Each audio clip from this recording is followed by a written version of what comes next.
for the adults, right? Yes. You're missing a fight. You're missing one fight. It shouldn't be cut off. It's right here. Use this. I'm missing one and a half fights. Okay, I'll use the long one then. This is the good one. Okay, that's what it was. Yeah, use that one. Okay, thank you. That's the same way you did the songs, right? I did it off that. That's the way I did it too. This is that? Yeah. Okay. So it should be right. Oh, they found it. Oh, hey, here. Hasana, you want one of these? Hasana, you want one? Hey, Cassidy was looking for you. I took care of it. I'm going to wear two. That's why I had sex. You don't have to do that because your dick to look like this. What? He said this is that though. Here's the right one for you guys. Oh, but you don't have all that.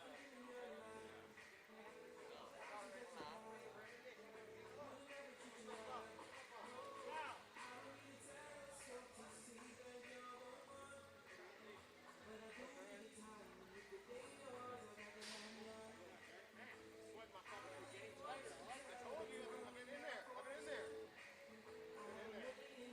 Impressive. I look back and I looked a while back. I don't know. I got the beat fighting now. But dude, I got a haircut today and I was like, holy shit, my face is fucking good. I can see your little shitty ready for your match. Take it out with your mom, right? Yeah. Yo, I left something again. Hey, so when you're coaching Herman, I'm gonna hop in and I'm gonna do commentary now on like you and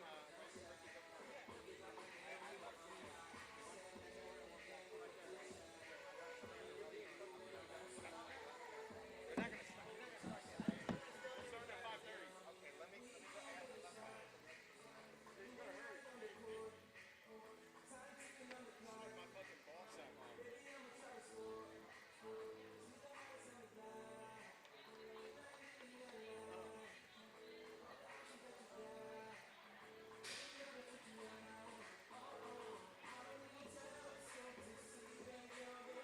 you have a sponsor sheet or no? I didn't either. Kids are 5 minutes or 7? Kids are 5. 5 And then a overtime? 3-minute overtime. That's for all the kids? That tournament? Who? No, it's free on YouTube. Hey, you're going to be on YouTube first, so be playing up the Flow Grappling broadcast. Be like, hey guys, this is our Third Coast Grappling undercard on YouTube. You can catch the full main card starting on Flow Grappling at 7:30. You know, just kind of keep building that in there because we're trying something new. 7:30? 7:30, Flow Grappling. These little bastard kids better get off the mats with their shoes.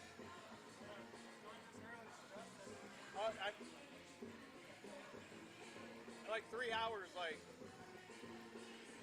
Yeah, you did great, dude. It looks good.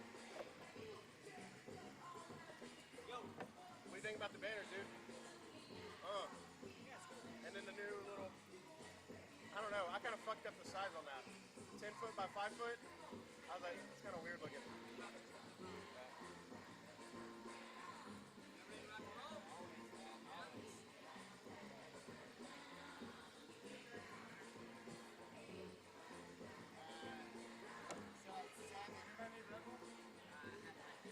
A what? Red Bull? I'm good right now. Anything for you store? Yes, sir, I'm good right now. I got water. 7.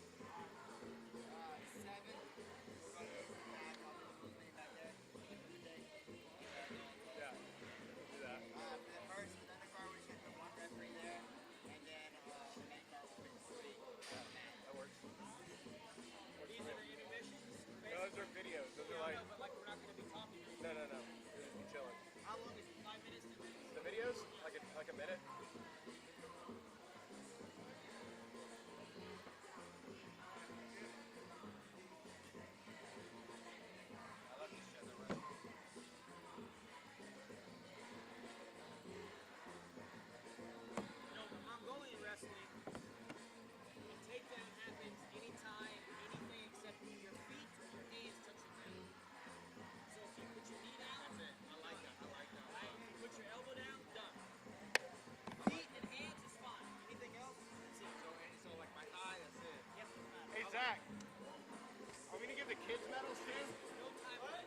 kids medals?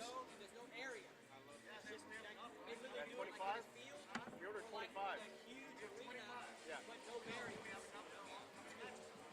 want to wear the whole thing. No, I figured we wear e-top cut off sleeves. Yeah. Hey, so I want to have one like in my house. Yeah, Like a barbecue. you should be good, Zach. Wrestling tournament. It'd be Good. fun. we need some coffee and some shit. Hey, is this working all good?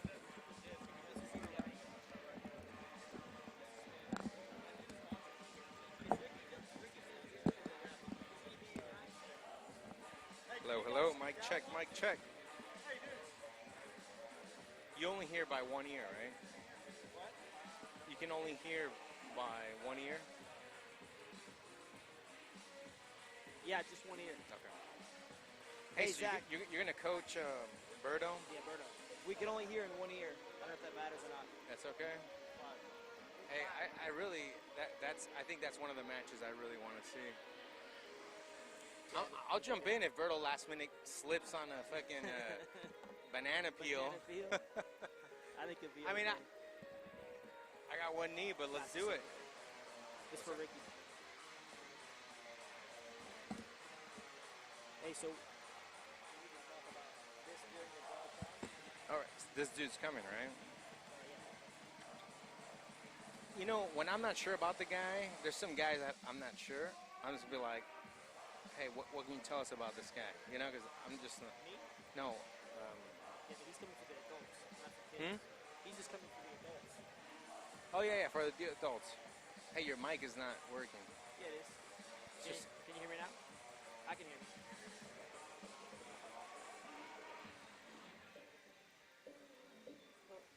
You okay? Can you hear us? Oh no, you're hearing. Let's go. Yeah.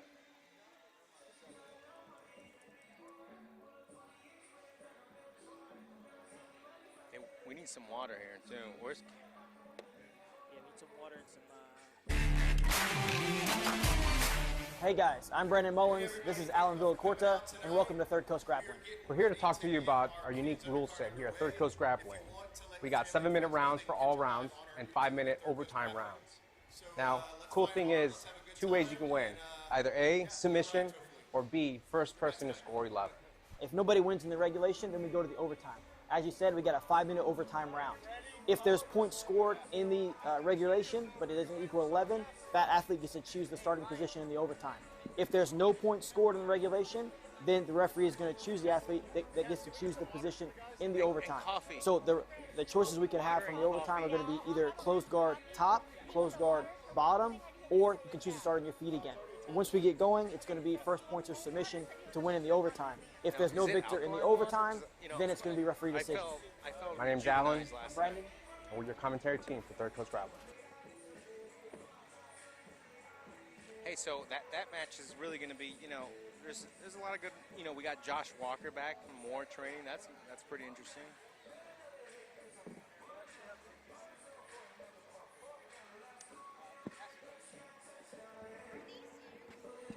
We live?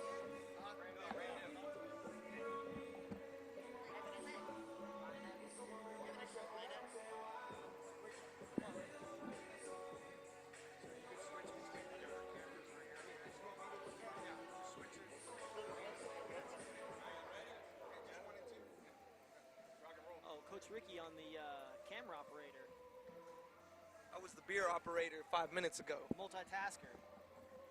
Multitasking is a myth. You can do one thing good or 2 things shitty.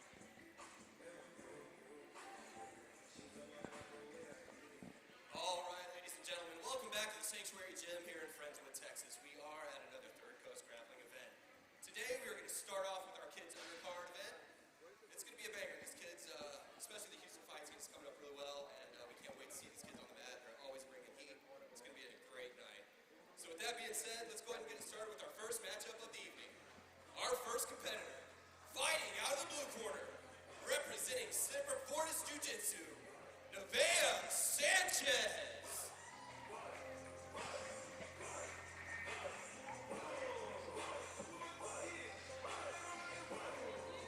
right, it looks like we're live here on YouTube. How are you guys? I'm doing great. I'm doing good. Thank you for asking. He was actually talking to me, but Okay. All right, so we got the first match of the night. We got Nevaeh Sanchez out of Semper Fortis Jiu-Jitsu versus Haley Bowden, Soul Fighters.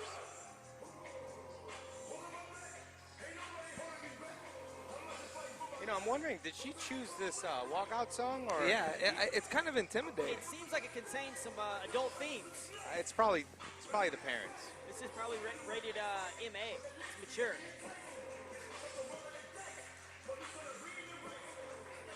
I mean, imagine she came out to Kids Bop. And her opponent, fighting out of the red corner, representing Soul Fighters, Haley Bowden. No, I think it might be appropriate to come out like that old school It's a Hard Knock Life with kids singing the chorus. Right? That'd be nice. That'd be good, you know? Well, also any 80s pop song is appropriate. That's always an option. Coach Rick, that's a great point. That's always an option. All age groups as well. Yeah. I can't think of a situation where 80s pop isn't appropriate. I definitely can't. I definitely can't. So we got Haley Bowden out of Soul Fighters. She is second competitor of the night, fighting out of Soul Fighters this evening. So we also have black belt Jordan Burton fighting out of Dallas, Soul Fighters. Yeah, I think we have a couple of Soul Fighters on our group here. That should last you like 5 hours.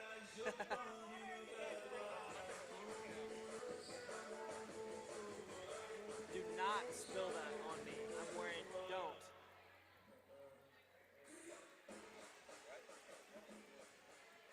Coach Ricky, I feel bad you didn't get any coffee. Oh, it's okay. You want some? No, I'll be okay. Here we go. Oh. Again, Haley Bowden in the white, Nevaeh Sanchez in the black. Right away, we got a guard pull here.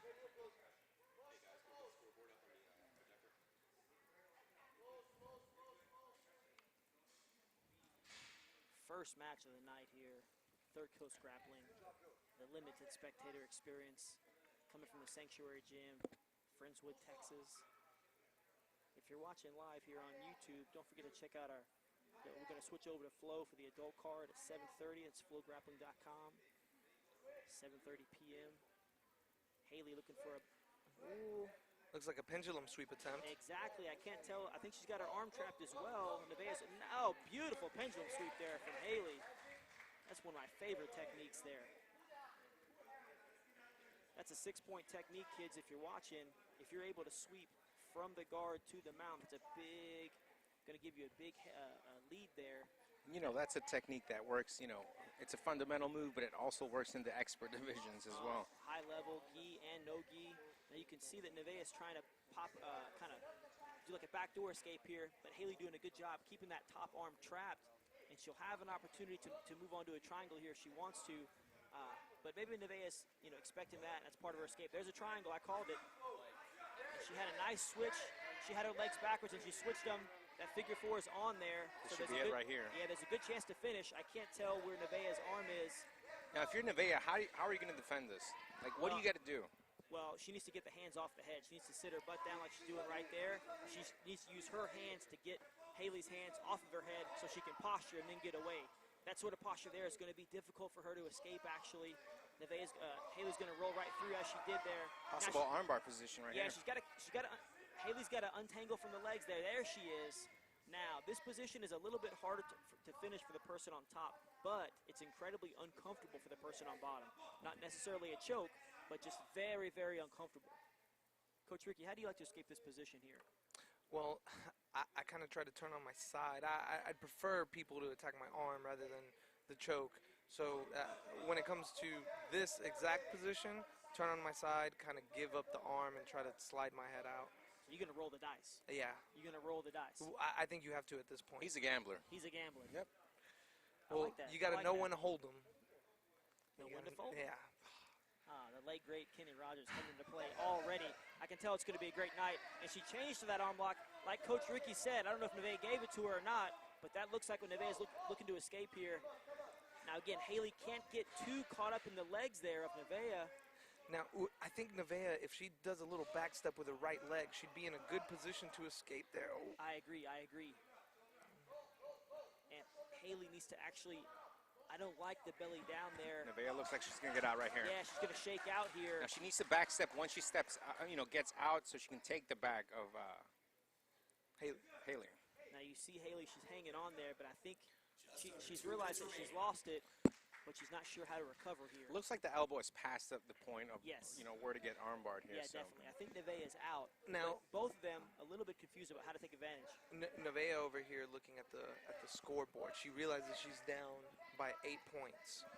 All right, so now it's her time to put some pressure on. Let's see if she could do anything. Oh, beautiful. Complete reversal there. If she can hold it. So good escape there from Nevaeh. Now Haley has been, she already swept That's Nevaeh, right, a that's few right. times from this position. So if you're Nevaeh, you want to stand up. You want to, you want to get out of there. 100%. Nevaeh needs to score. If Haley is able to hit that pendulum sweep again, and there it is. She did it. That's going to be it. That'll be 12 points right there. Time. We got a first victory here for Third Coast Grappling. Haley Bowden. That's one thing I really like about our rules. Ladies and boys, your winner by points, Haley Bowden. Now, I just realized her nickname is the Hailstorm. That might be one of the greatest nicknames of all time. Original, too. It's very original considering her name is Haley the Hailstorm. That's amazing. That's high level.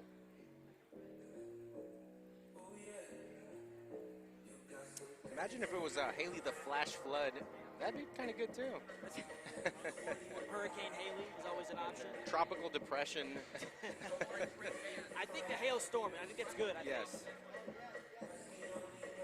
One thing I really like about our rules is you have 11 points. You don't really see that. There's a few competition coming out there with that rule, and it pushes the opponent. Either your opponent to either push the pace or you need to hold back and stop your opponent from scoring points, right? Yeah, definitely. It really keeps. It does a couple of things. One, it keeps the game honest. You can't be too lazy out there and just kind of hang out for a last minute submission. Gentlemen, moving on to our next matchup of the evening. Our first competitor, fighting out of the blue corner, representing Bruno Bastos Jiu-Jitsu, Abigail Villarreal.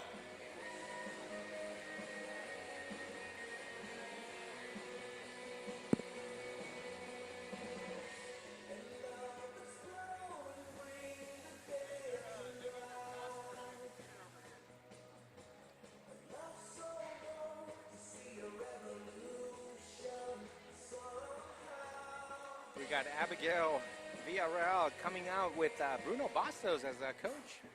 Good coach to have in your corner, right? Yeah, it is. Coming all the way from Fighting out of the Texas. red corner, representing Ed Ramos BJJ, Charlotte Washak.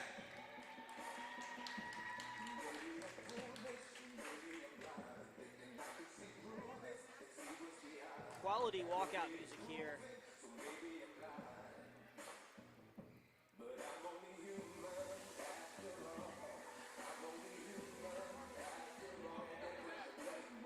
Coach Ricky, you think these kids are nervous? Yeah, I think so. They're like 8, Yeah. I think, or 9.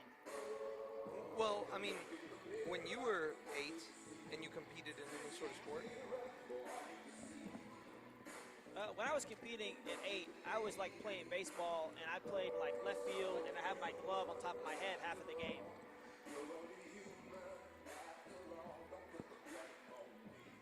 I kind of feel like, being a child and competing, it's not so much about winning, it's more nerves of who's watching you, It's right? always about winning, Professor it Allen. can be, it's right? always But about winning. Come on. I was told it was all about doing the best you can. that's true. Guard pull here right away from Charlotte. Abigail on top, posturing there. Big, nice, really great posture there from Abigail. Control, man. Questionable slam there. Might get wild here. Again, Abby doing a great job building up to the pressure. And you know what I like? She's trying to stand up and pass the guard, right? She's putting that Yeah. pressure on the legs. 100%. Oh, armbar. Beautiful arm lock here from Charlotte. Oh, looks like she's out Yeah, I there. think really great movement there from both competitors. Charlotte with a great arm lock, and Abigail just pulling right out, kind of Matt Hughes style. Now Charlotte is, she is the bigger competitor, right? She's longer, she's lankier, and it seems like she wants to be on the bottom. She is where she wants to be. But it looks like both competitors are. It looks like that Abigail is more than happy to stand here and pass, which is a little unusual for the kids. Most of the kids pass on their knees. You don't see passing too much in the kids, especially this age. A lot of times, for whatever reason, they stay on their knees most of the time. But you know, Abigail keeps standing up, she's right? doing a great job with good posture. Well, She's a little bit bent over when she stands, but look, she'll correct it there. Nice head control there from Charlotte. Possible sweep here. Coach Ricky, you got to use that mic. Oh, I'm watching.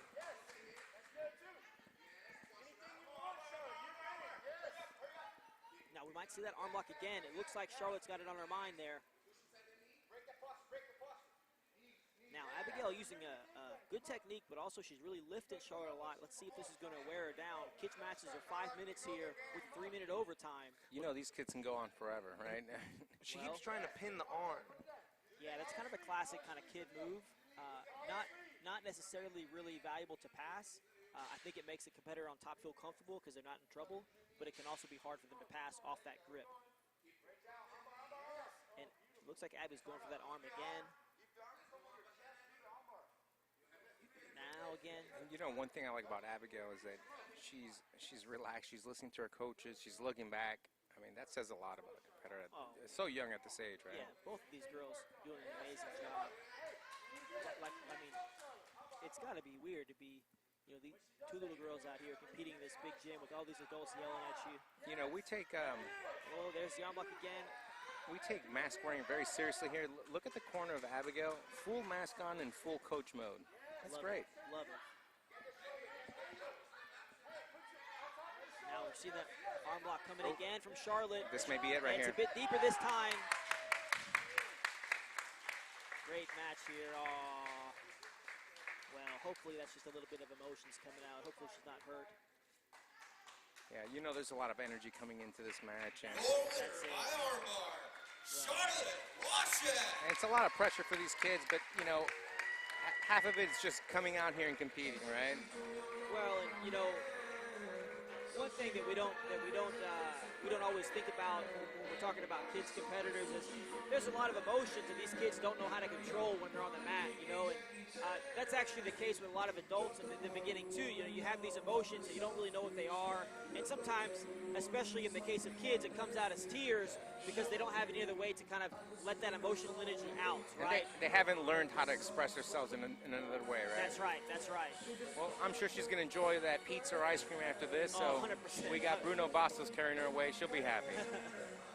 Really great match here. Beautiful arm blocks from Charlotte. You know, look at the cleanliness. Look at our crew here at Third Coast Grappling. We take the pandemic seriously. Well, the home viewers might not know this, but our cleaning crew actually is a part of a curling team. That's why their mop and water spray is so on point, because in the off season, they're working that curling circuit, and it has a very, very similar type of motion. Check that out on YouTube if you want to. We only have the most prepared people at these events, including the cleaning staff. They're working hard.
That's even more. I'm gonna have a seizure, coach. Is that live right now? All right. I think so. For our next matchup of the So evening, this our is what's first on the competitor, broadcast, right? Is this live? fighting out of the blue corner, representing BJJ Revolution, Hunter Dozak. All right, we got Hunter Yeah, say Novak. that. Go ahead, say that. out of BJJ Revolution. Professor, where do we have BJJ Revolution here in Houston? What locations? There's two locations. There's one in Katy, and then there's another one sort of in town, but I'm not exactly sure where it's at. Okay. That's headed up here in Houston by Jeff Messina. Very good team. You know, many competitors fighting that have fought for us here at Third Coast Grappling, right? Yep, been around for a long time. Very well-established team. And that's a Carlson Gracie team coming off his lineage under Rodrigo Medeiros, I believe. Love the cowboy hat here. Man, I'm concerned. Does he have Dracula teeth or is it a mouth guard? Yeah. Oh, the ref's gonna take the hat off. No, please don't. I hope they let him start the match with the hat on. Oh no, it is a mouth. Well, you gotta let a cowboy take his own hat off. That's true. We're in Texas. Yeah. You touch a man's hat. That's fighting right That's there. yeah. That's like touching his pistol, right? That's right. Okay, now this is another great song. Man, we're getting some good walkout music here. Dancing in the house. You know, we got Marcus Salgado. Coming out very focused here. You know, a little entourage behind him. I like his feel. I want to see a Gracie train come out. No emotion there, looking like a Jedi. Well, this is a truly amazing experience for the kids, you know? Like, how often can a kid come out and walk out to music, I don't know. wear a cowboy hat? I'd be You know, freaking out. Maybe on your birthday. Huh? On your birthday. Maybe. Like I said, when I was this young competing, I played baseball, and I was in left field with my glove on my hat, on my head most of the time.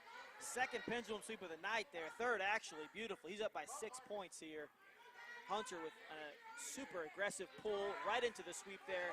Now he's got the mount. Might be looking for an Ezekiel here. I can't see with the angle. Looks like Ezekiel.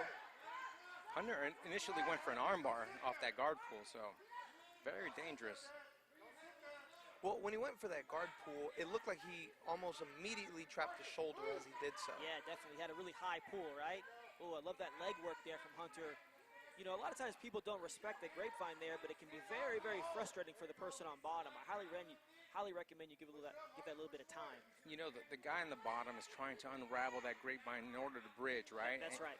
And you see Marcus trying to unravel that leg weave because he's thinking about bumping right now. But 100%. I really can't see what's going on. It looks like Hunter may have an Ezekiel, maybe. That's what it looks like. We can't tell from the angle here, but that's what I was thinking. You know, he might be out of position. I mean, it's definitely Ezekiel here. Definitely. Maybe setting him up for something. You know, the more Marcus defends opens up Marcus for other submission. You know, Hunter's got a real good high mount here, so Marcus is going to have a hard time trapping the leg or recovering to the guard there. You see when he's bridging, he's Hunter's too high for Marcus to block the leg, and you can tell that choke's getting tighter because Marcus is working harder to escape there. But even if Marcus were to bump him over, he's still in danger, right? He can still get choked. You can finish that Ezekiel choke 100%. Possible triangle from the top. Let's see what Hunter's going to do here. I mean, Well, it looks like Hunter's just trying to peel away that arm. he's going for right? that Ezekiel again. He's going back to it.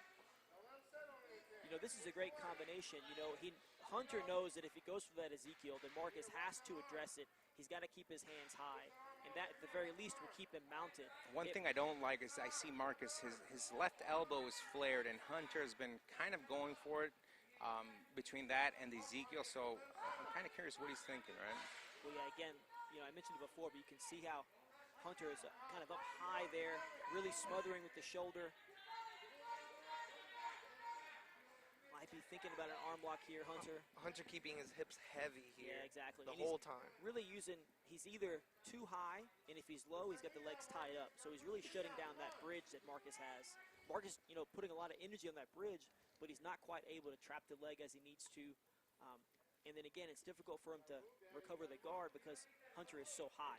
Or he's got his legs underneath Marcus's legs, which again is going to make that difficult. You you know, with the grip that Hunter has, Marcus really needs to be taking him to his right. Marcus is right. He's kind of bridging toward Hunter's good side, that free arm side. He's going back to that Ezekiel choke again. And again, Hunter really doing a great job keeping those legs tied up, staying high, really putting a lot of pressure up top. You know, Marcus is really fighting hard in there as well. And you know, Ezekiel's a move that it's either, Oh, there's the triangle you mentioned there. yeah, he may He's over look- the shoulder now. They That's want to right. go over the shoulder in a high triangle, right? So Now he might accept getting rolled over potentially to adjust the triangle, not anymore. Yeah, that's always a question. You know, I like to try to stay on top if I can. A lot of guys pull you right over the top and try to finish that triangle. I think it's a matter of choice. You know what I mean? Like, you kind of, some people prefer one over the other. They're both effective. Hunter at this point really dominating the match. You know, 1 minute left. He's up by 6. If he's not able to finish, he's going to get the choice when we go to overtime. So for the kids, 5-minute regulation, 3-minute overtime. The rules are still the same in the overtime. Who's ever winning during the regulation, they get to pick the position they start in, and then it's first points or submission after that. and I'm thinking if you're Hunter, you want to choose in the guard, right? Yeah. You're probably going to want to be I on the think so, bottom. right? Yeah. Looks like he's dismounted here. He's in side control now. Oops, sort of a Marcelo Garcia escape here, possibly. Hunter's staying real heavy on him. Yeah, really dominating here. But I tell you what, Marcus is giving it his all. He's not giving up here. He hasn't conceded the victory. You can see he's fighting the hands under there. I can't tell if Hunter's looking at that clock. Might be looking at the score there. Not really going for any sort of head and arm choke here. He's just kind of holding. Might be looking to go into the overtime. He knows he's ahead on points. Marcus might want to think about, you know, only 8 seconds here. So I think we're going to see the overtime. The choice is going to go to Hunter. You know, for the viewers online, you know, we can probably say, hey, he should stand up, he should just move. But these are kids who are 8 years old, right? You know, they're learning jiu-jitsu. Things are going 1,000 miles per hour. Well, it's hard even for adults. You know what I mean? Right. It looks one way from the outside, and it feels another way from the inside. You know what I mean? So you never really know what's possible and what's not till you know yourself. Here's a close guard decision. Just like we said here. Let's see if we see that same sweep again, that pendulum sweep. Looks like he's looking for a Kimura, possibly a bump sweep here. Marcus doing a good job. Oh, there it is. That should There's be the sweep it. Yeah. again. And time. Yeah, great jiu-jitsu by these kids here. Yeah, really great performance from Hunter. Your Novzak winner here. by points in overtime. Marcus did a great job Hunter defending. He just Novzak. wasn't really able to get into the match. Yeah, he was never able to really get started. Yeah, exactly. He was just kind of a little bit behind from the get-go, and that's hard for anybody. You know what I mean? Like, you get swept and mounted in the first 10 seconds. That's a difficult match. I don't care who you are. Marcus did a great job. He didn't quit. He fought the entire time. No sign of give up in him. Congratulations to Hunter, though. Really great strategy. 2 big sweeps right to the mount there. Very strong.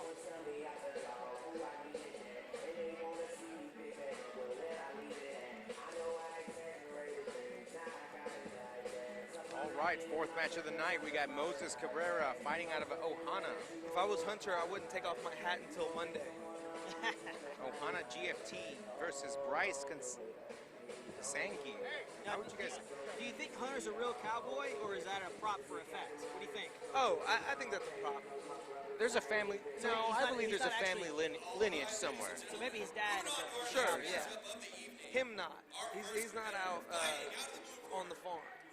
Maybe he is. I don't know. We don't know. This is Coach Ricky, why are you judging people? making bold statements, I'm- Coach Ricky. I'm just assuming. Generalizations. I'm A lot of assuming. generalizations here.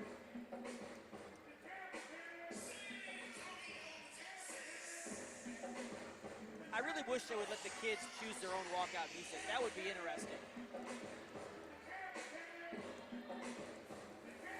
Our first no-gi match of the night here.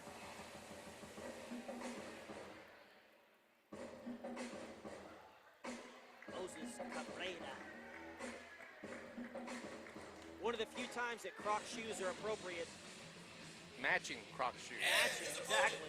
Fighting out of the red corner, representing Bruno Bastos Jiu-Jitsu, Bryce Sake.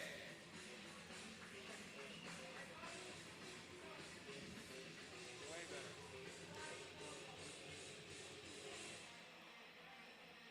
Bryce was actually a name that my parents considered naming me. Fun fact there. Or not so fun. Boring fact. Well, I think that not a lot of people know this, but you go by your middle name. That's right. You're correct. Bryce in the gray, Moses in the blue here. Moses sitting down right away. Bryce coming out very aggressive. Yeah, definitely. I like that energy. Good leg work there from Moses. He knows that he can't let Bryce just grab his ankles any which way, so he's doing a good job circling. Now he's sitting up, which is smart. Looks like Bryce wants to lift the legs of Moses and possibly pass that way, like moving his legs to the side or Yeah, kind of like a flipping him over, pass. right? Looks like Bryce just wants to throw his legs right to the side, as you said, jump to that side control and go to work. But it looks like Moses is going to make that a lot harder than Bryce wants it to be. A lot of times what you want to do is lift the legs up. When Moses were to come up, guillotine, you do have a guillotine position there. See, There it is, throwing it right by. Moses- Really good recovery here from Moses. And he's into the arm block. Oh, Nice, that- he's got it. wow. Awesome. That was a Great job from good Moses counter Cabrera move there. like Moses. And you know, Your winner by armbar, Moses Cabrera. one thing I like about Moses is see how relaxed he was while he was getting the onslaught by Bryce coming towards him. Yeah, super calm. Look, he's even calm right now. I would And you love know to what, I see their mean, heart rate right now. That's a lesson for everybody. You know, the guard is a very intricate system here, and if you're reckless with it, it can go wrong, right? Really precise movement there from Moses. Very professional Moses. Very.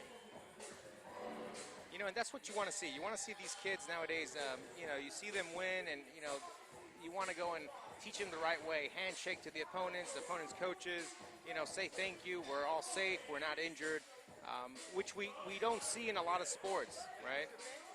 Yeah, you know what? I mean, sportsmanship is a big deal. You know, we were joking before about it's all about winning, you know what I mean? Sports is an incredible learning tool, not just for young men and women that we see out here today, but for adults as well. It can really put things into perspective in your life. Representing Travis Moore BJJ, Mackenzie Biasi.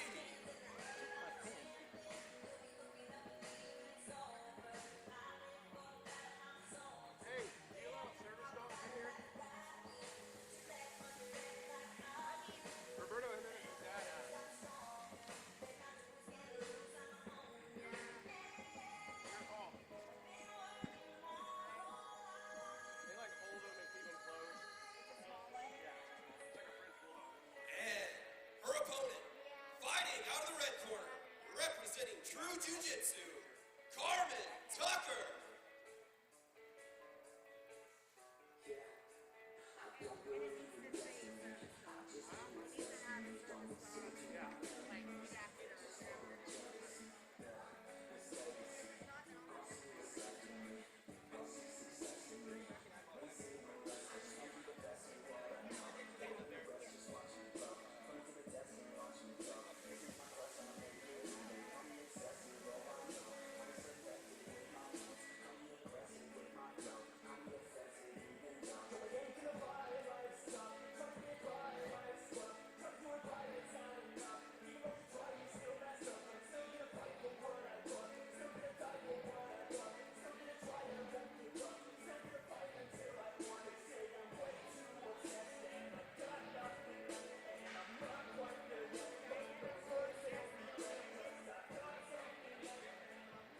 Here we go. Mackenzie in the orange belt, Carmen in the yellow belt. Oh, Ooh, aggressive pull there. coming at each other hard. Yeah, full-on charge there. Ooh. Oh, Tomonagi sweep there. Got the close guard here from Mackenzie. Going for a Oh. pendulum sweep again, possibly. Pendulum sweep number 4, maybe. Wow, she's looking for it. She's looking for it. I wonder why she pulled away. It seemed like she could have had a good attempt. I think maybe she missed the leg there. It looked like she couldn't get to the leg, or she felt like she couldn't. Yeah, again, like she pulled it out again herself. Maybe she didn't have the arm trap there, Rick, right? Yeah, well, I think this speaks to, you know, She may take the whenever back right here. someone's new at jiu-jitsu, sometimes they kind of go through all of their jiu-jitsu Yeah, there's a extremely pendulum. fast.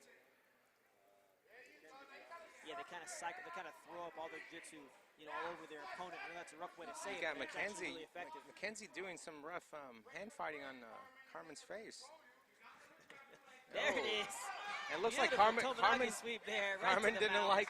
she didn't like that hand fighting. Well, I tell you what, all of the triangle here from Mackenzie. Let's see if she can lock it in.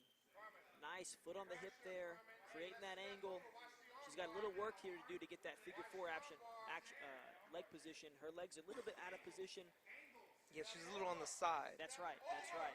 And it's going to make that figure four lock a little bit harder. Now, Carmen's in trouble here. She needs to put her knees on the floor Yeah, exactly. and head up. Fight the hands off the head. This pushing in motion is it's not really that effective. You know, sometimes if you have a very specific strategy from here, it can be. It's worked for Carmen though. She's out. She hasn't passed yet, but almost. Good recovery, it looks like, from Mackenzie.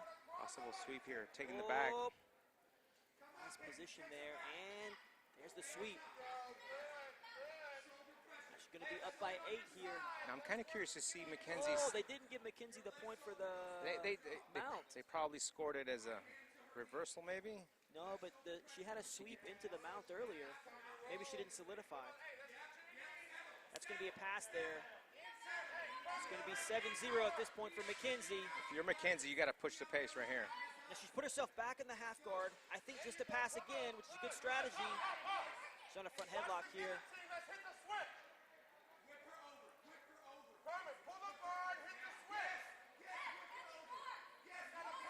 Now it's obvious Mackenzie and her coaches that she wants to stay on top, right? Yeah, 100%.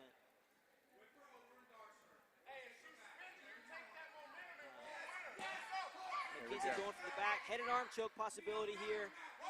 Carmen's got to be careful leaving that arm behind. Now we have a mount here from Mackenzie. That's going to put her at 11. That's it. And time. Now, she was awarded the 4 points, but could you imagine if she Your didn't winner by solidify points, because she stood up Mackenzie before Biasi. the ref awarded? Oh, that pre-celebration. Yeah, now, I don't think that should be done here with kids, but in the adults, I could totally see that happen. No, it should be done with the kids too. They got the rules. You know what? I'm excited. We've seen so many pendulum sweeps, so many closed guard sweeps. Kids, if you listen out there, one of the strongest strategies for competition, you want to get those points whether you're at an IBJJF tournament or you're here at Third Coast Grappling. If you can sweep from the guard to the closed guard, to the mount, that's 6 points. That's a huge advantage. It really puts a lot of pressure on your opponent. And these kids today, in this competition today, they're nailing it. And even in the match in 3CG3, we had Lucas. 3CG2, we had Lucas Valente versus Bill Cooper. He did the pendulum sweep as well. Exactly. So that's how you know at high level, this is a technique that you can use at any level. Well, and we know that one of the most difficult things in jiu-jitsu is passing the guard. So if you're able to sweep into the mount, as we've seen so many times tonight, you really avoid all that altogether. So not only do you you put yourself ahead by so many points, and it really puts you in control of the match. On top of that, you avoid that whole idea of passing the guard. And going back to the pendulum sweep, a lot of times, we focus on all these new guards, 50-50, worm guard, jelly guard, all these guards, right? Gum guard. Fancy guard. We forget, or many competitors forget how to defend a fundamental guard. That's right. Closed guard is the first guard. You know what I mean? It's the very first guard, and it's effective at all levels. There's a lot of fads in jiu-jitsu, and I think the fad is swinging back to the closed guard. Of course, we've seen it a lot tonight, but we're starting to see it more and more in the adults too, in all kinds of competitions. So I think that pendulum is kind of swinging back to the closed guard, where maybe the years prior to this, a lot of open guard. You know what I mean? And really what it is you have these fads, and then you have somebody come along and they kind of disrupt those fads, and then everyone else starts copying that person, then you get a new fad, right? A lot of people forget that the guard was meant for a place to be offensive, defensive, but also You get to rest. You get to rest. You That's get right. to rest, right? You can slow things down. You can break the posture. You can hang tight for a little bit. Maybe sometimes you need 2 or 3 breaths to move forward, right? Yeah. But also some of the more intricate guards, they take longer to set up. That's right. So like if you're on bottom and you have someone in your closed guard, to get to worm guard or to get to 50-50, It's a lot of work. yeah, it takes some stuff. So you have to have like a commonplace initial threat.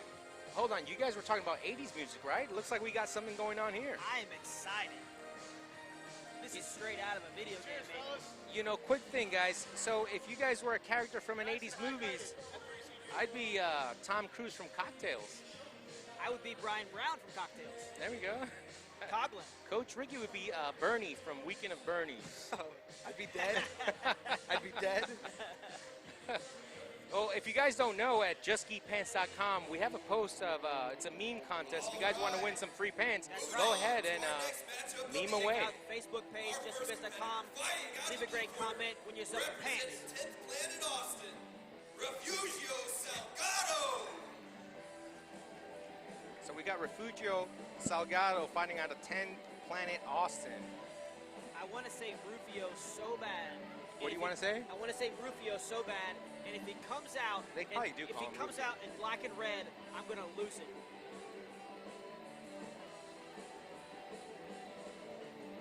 Well, if he's 10th Planet, I'm going to say shorts, spandex shorts, and a rash guard.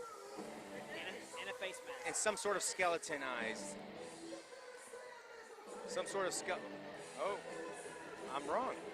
And this is the older brother, I believe, of Moses. Of Moses, yes. I mean, if you look at their faces, they're identical, No, pretty Marcus. much. Marcus. His opponent, Marcus fighting Salgado out of the red corner, and Refugio. representing Genesis Burleson, Xavier Rodello. Now, is Genesis Burleson, is that a gym? Yeah, Burleson is in the Dallas-Fort Worth area.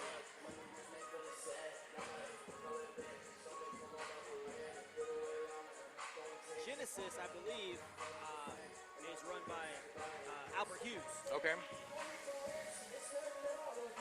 legendary Texas competitor. Now you got Xavier Rodello. You know, he's a lot taller than his opponent, but you know, weight-wise, they do kind of look equal. Yeah, I think Refugio is a little bit shorter, a little bit stockier, and Xavier is a little bit taller, a little bit lankier, but relatively the same size.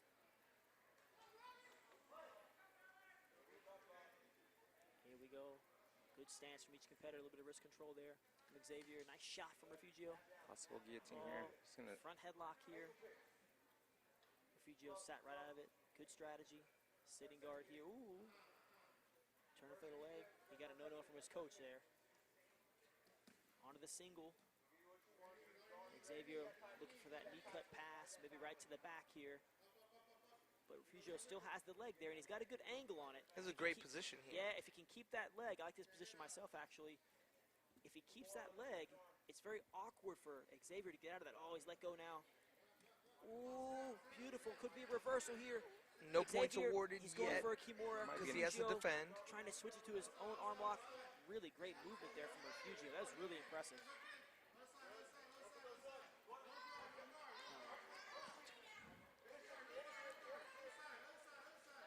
Xavier looking for a hook sweep here. Nice follow through. He's done it into the front headlock. I don't like the way Refugio's giving his neck up. It can be dangerous, especially when fatigue starts kicking in. It is. Oh, we can't see the score. Now, Xavier has a guillotine here from the top. Just one-handed though. Just one hand. So there, he's out now.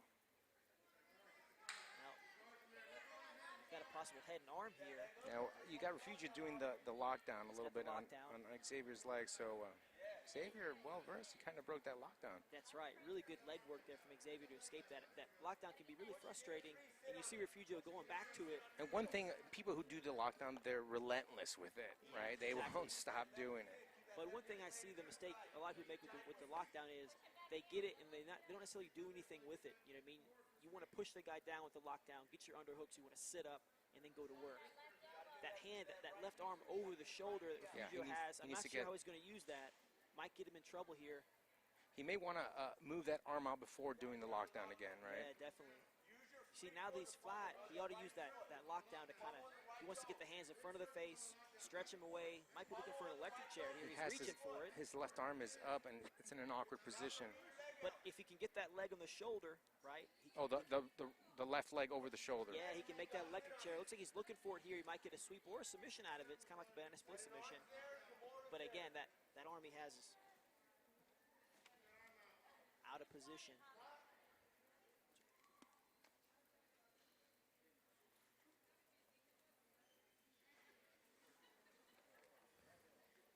Pulling it back in. Audience always gets a little laugh on that. Looks like Refugio really wants that electric chair, changing his mind now, going back to it. But you can see that shoulder pressure Heavy. from Xavier. Yeah, really strong, doing a great job, really crushing that position there on top. And that's the kind of pressure that really wears you down after a little while. You're in there for 2-3 minutes, it really starts to wear you down. You can see how Xavier, there it is, almost to the mount there, almost there. Got the knee free, very methodical with his passing here. He's got the knee free, kept that tight upper body control. Now he's looking to get that ankle free. Refugio trying to bridge there, but it's going to be awkward. Xavier has a free hand on that side, so he can post pretty easily. Now, with saving Refugio is holding onto that quarter guard of That's that right leg of Xavier. But you can see his arms are really out of position there, particularly that right arm. That's really kind of holding him in place. Yeah, he has the foot. He needs to upgrade to the knee at one point. That's right, that's right. He could change to a deep half here. You can see him working that right arm back to the inside. He's done a good job getting that arm back in place. Now he's got to be careful. If he overcommits that right arm, he's going to give Xavier a chance to get his back. Yeah, now Xavier's just trying to crush here. Yep, and he's doing a great job. He is. Doing a really good job, just being really patient. He needs to be careful raising his hip up too high, because then that gives him the space to recover. Now, one thing, guys, if you're Refugio's coach, what should you be yelling out right now? Recover.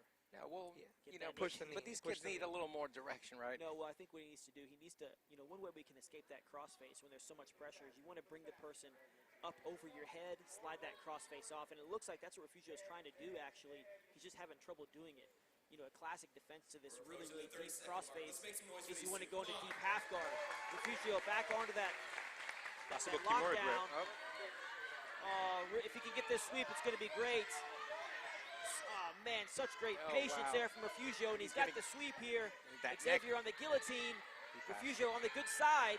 He should be okay off that guillotine. He's got to be careful now. Head's popped out. He's free. He got the sweep. Maybe to the back here. Such great patience from Refugio. Surviving all that pressure, getting his own sweep. Now he's looking for the back. One thing I like how Refugio just hanged on him. Oh, these little guys were amazing. We're going to go see an overtime here. Ryan McGuire has strategically put the banner in front of our view of the score here, so I got no idea what's going on. Sorry, guys. Aesthetics over logic. So we're going to see a choice here. So it looks like we're going to see closed guard here from Xavier. Refugio on top. First points or submission, same as the adults here. I feel Refugio has to stand up, open that guard up, and separate. Well, I think the momentum's starting to shift to Refugio. That's right, that's right. That's big. That's really big. He had a big comeback at the end of that match, and we'll see if that momentum's going to carry over to this overtime. Xavier got a nice tight close guard on him there. Nice hook of the ankle, and you could get a lumberjack sweep here. Refugio needs to posture up right now. You're exactly right. Refugio needs to be careful he doesn't leave his arm behind. Some people like to set a trap. You have the person on bottom, go for your arm, and then you use that to pass, but it's always risky. Xavier has that difficult body, at least for me. It's long, lanky. He can really move his hips around. Yeah, you can see how that length came into play when Refugio was trying to open the guard there. He wasn't able to do it. And again, I think it's that length. And Refugio was pushing that guard down, and Xavier's so long that he can play his guard over the thighs of Refugio, which that's a different problem, right? Yeah, exactly. If he slips his legs down and he controls both knees, that can be a horrible position to be in on top. You really can't move at all. You got to base your arms. Then the opponent takes advantage of that. Refugio with this hand in the armpit position, relatively safe, and able to have his own control of posture. Oh, could see another pendulum, more arm lock. Xavier looks like he's almost over the shoulder there. He's pulled his arm out. Now Refugio's got to be careful he doesn't get a penalty here, backing away. This, He needs to snap him down and take the back right here. front headlock from Refugio. Now Xavier has a chance to finish his takedown here. Oh. Refugio going for the back. Possible knee slice right here, back to the left side. Well, he can back step out. You can see how he's got that left foot on the inside of the leg there. Now Refugio staying heavy. Payback time, right, This Coach? is a great matchup by these kids. Really, this is the best match of the night so far, 100%. Back and forth, and you're exactly right. It's payback time here. And you know, Refugio's Oh, fighting no for hands 2. pass. Oh, Fighting Xavier right to needs the to move mouth. now. Oh, good job keeping the foot from Xavier. Great recovery. You know, Really Refugio nice. is fighting for 2. He wants to get revenge for his brother's loss. So he's fighting for his family at this point. You know, Xavier has that quarter guard here. If he didn't have his arm trap, he would have that deep half, which is Yeah. possibly what he's looking for. He's kind of getting in a dangerous spot here, giving his back up. Yeah. Is he going to get it? Can he get the back?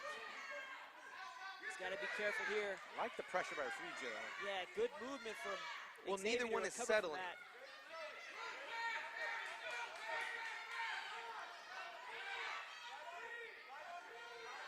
Well, that's going to be it.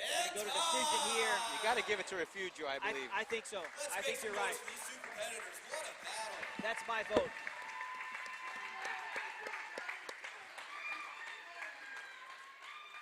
Your winner by ref's decision. Well, Refugio's I think that's the right call, but a great match from Xavier as well. Really strong pressure on top most of the match. He had a great sweep as well. Refugio just doing a great job, never quitting, really piling on at the end of the regulation and in that overtime. Yeah, you could tell in the overtime that neither wanted to let the person settle down in one position. Yeah, and I think they were both a little bit cautious too. Yeah. You know what I mean? They're smart. They know that it's first points of submission, so almost doesn't count. And if you almost pass, but then he sweeps, the match is over. You know what I mean? Excellent match. That was good. Yeah, that was the best match. That was the best match. That was really good. All right, for our next matchup, our first competitor, fighting out of the blue corner, representing Virtue Jiu-Jitsu, Aubrey Jones.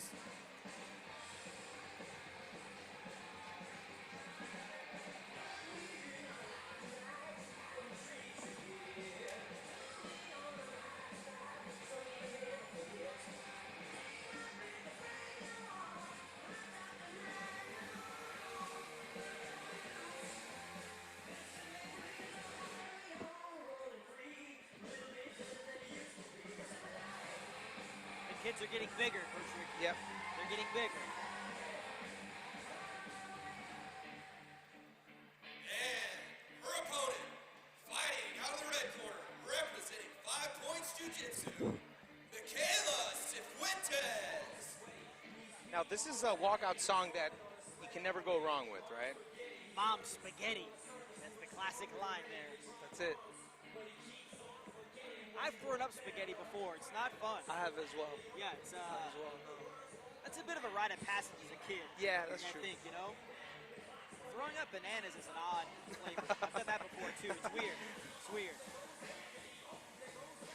Throwing up anything sweet is odd. Yeah. Yeah, that's a good point. It's weird. It's a weird flavor. Don't do it if you don't have to.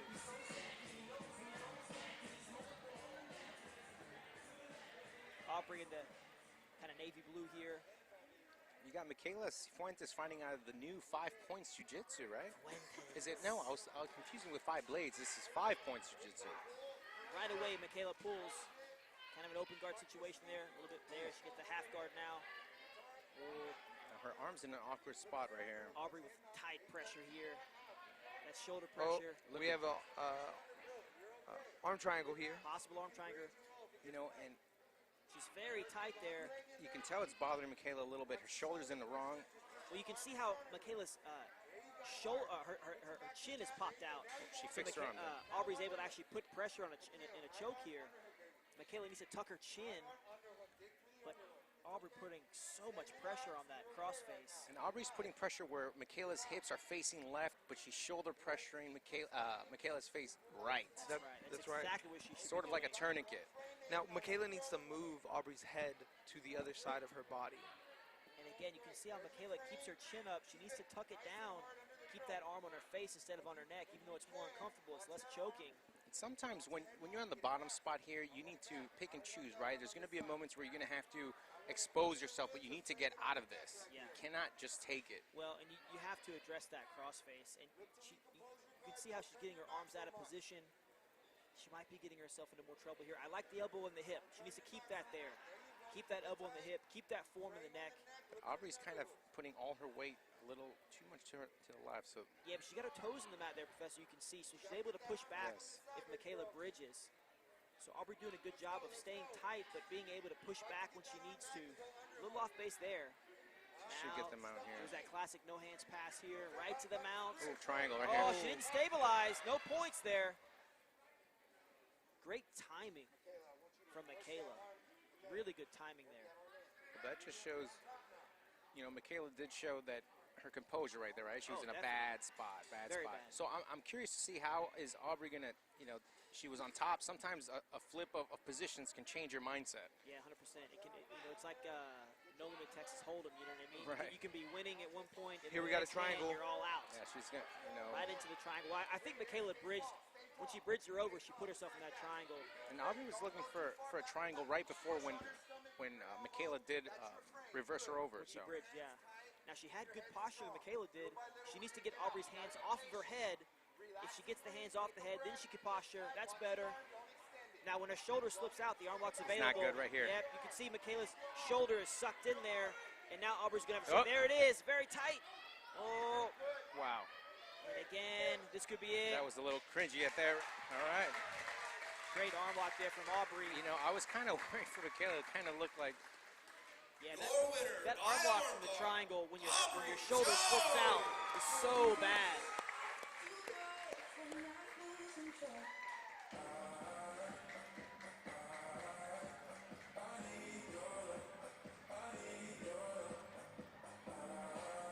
Nice finish from Aubrey Jones there. Great reversal from Michaela. She just was a little bit out of position on that roll, got caught in the triangle. I'm sure she'll learn from that mistake. And So do we've better had next time.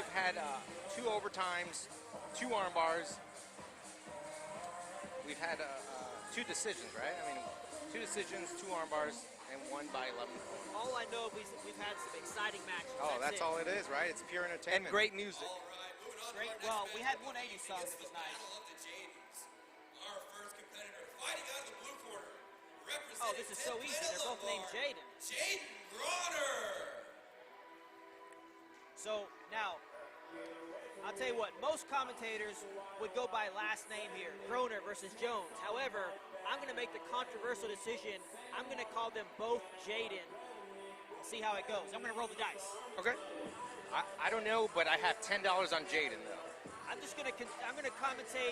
They're both going to be Jaden. I'm just going to keep talking like that. I'm going to go by last name. And so for the viewers out there, Jaden Groner is walking out right now. Yeah, Jaden is coming out. You're correct.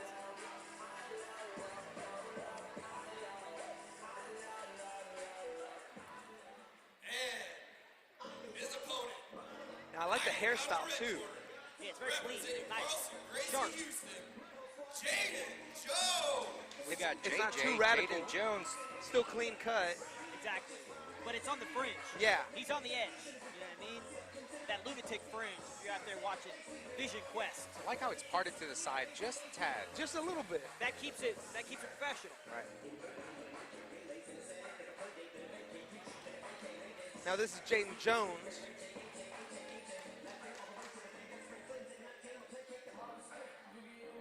Again, very controversial decision here. We got Jaden Jones fighting out of Carlson Gracie Houston versus Groner, 10th Planet Lombard. I'm just going to keep calling them both Jaden. Jaden coming out low. Jaden also coming out high. I don't think it's going to work, Professor. Here we go. Jaden being, Groner's being really aggressive there. Ooh. yeah, Jaden being aggressive. Jaden also being very calculated. You can see there Jaden trying to set a high pace. But then you have Jaden with a nice shot. Oh. That should be 2 right there. That should be 2. Yeah, it seemed like a... Right away, ooh. Jaden going for the back here. Oh my God, Jaden into great the triangle. connections here. Well, Groner This has could the be it right submission. here. Very, very tight. This is Great gonna be it. angle. He's got a really good angle here. Oh. That could be it. That should be it. Jaden doing a great That should job be it. defending. Well, the and head's in. attacking. The head's head in is and the shoulder's in. Yeah, exactly. Oh, That's a great there we point. go. The shoulder's in. There it is. And the key right there was putting the arm under the armpit. Well, as Coach Rico said, the shoulder was in, so he had more play with the arm. And then, as you said, once you put it under the armpit, it didn't matter. And you know, that's fundamental self-defense right there, right? You know, one thing I did like was how Jaden, he made the modifications. He realized he wasn't able to finish, and then he went back to basics, putting the arm under the armpit. Yeah, I'll just say this. Jaden did a great job. I'll leave it at that. Jaden won. I'll just say this. Jaden did a great job.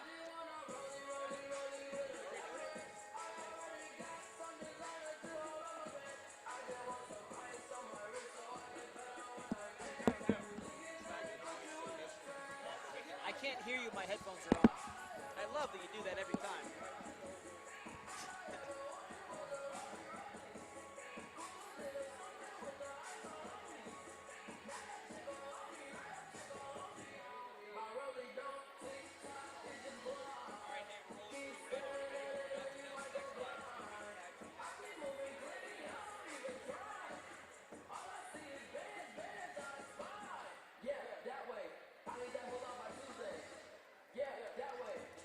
Well, it's been a great night so far. This is the first time here at Third Coast. You know, we've done the kids. Learn the secrets that have allowed Gordon to have the best no-gi open guard on the planet.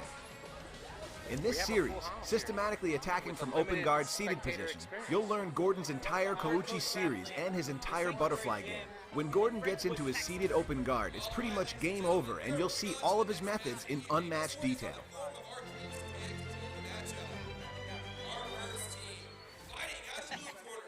Representing Gracie Baja, Texas, Lilia Cantu and Emilio Cantu. Tag team match here. We had the Cantu brother and sister. They're veterans here at Third Coast Grappling here from the beginning since 3CG1. That's right. And if, for the viewers who didn't see the Royal Rumble on our last Kumite, Emilio is the young man who came out to that Undertaker song. With the Terminator mask. Terminator mask. I'll tell you a little known fact. Emilio Lilia, originally their last name was Cannot. Their father changed it to Cantu as a motivational experience for his kids. Amazing. And I can't believe it. And Emilio has the Terminator mask again. I guess It took me 3 shows to figure out that it was a Terminator mask. I wasn't really sure, but it is. It's a classic. Not the T1000. It's the previous model. it's the old version, the old version. right? T100 maybe. Their opponents, fighting out of the red corner, representing Checkmat, Michael Brennan and Trevor Carter. Now we'll see who starts off here, Emilio or Lilia. What if it was Emilio and Amelia? That would be freaking confusing. It's Cantu, Coach Ricky. I know. Not Cannot. The paperwork has been done. It's official. This is the second event that we've done the tag team, right? We've had adults. We've done more than that. Well, we've had multiple events, but this is like the 4th match of tag teams. But 3rd event that we've done. So we got the Cantus versus the Cannots. No, We have Michael here and Trevor Carter Trevor Carter. fighting out of check. Michael Brennan and Trevor Carter. They didn't tell us which is which.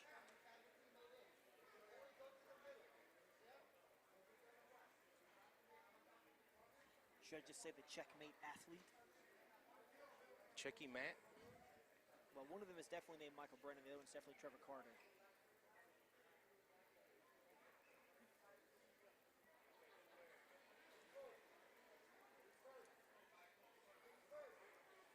Little confusion in the checkmate corner here about who's first. Lilia walking out very confident here.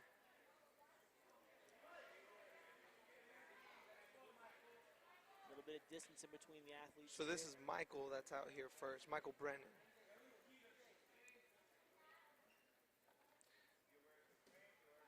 Nice pull there from Michael.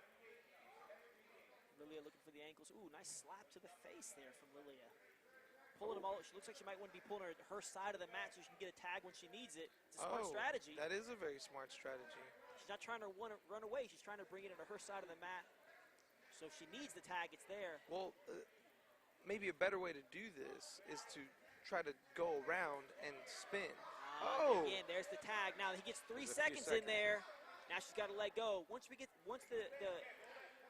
tag, it's a 3-second double team there. We have another tag. Bulldog choke right there. Now Emilio's got to come off here. Now Lilia's in good position to take advantage of this. Nice recovery from Michael. Michael doing a great job of fighting 2 people at one time. Yep, and you know what? The Cantu's doing a great job of using that 3-second rule to their advantage here. Once we get the tag, they're able to get 3 seconds of double team, and they're really using that to their advantage, trying to get a good position. Now you can see Michael trying to put it back in his side of the mat. Good pull here from Emilio. Emilio looking focused.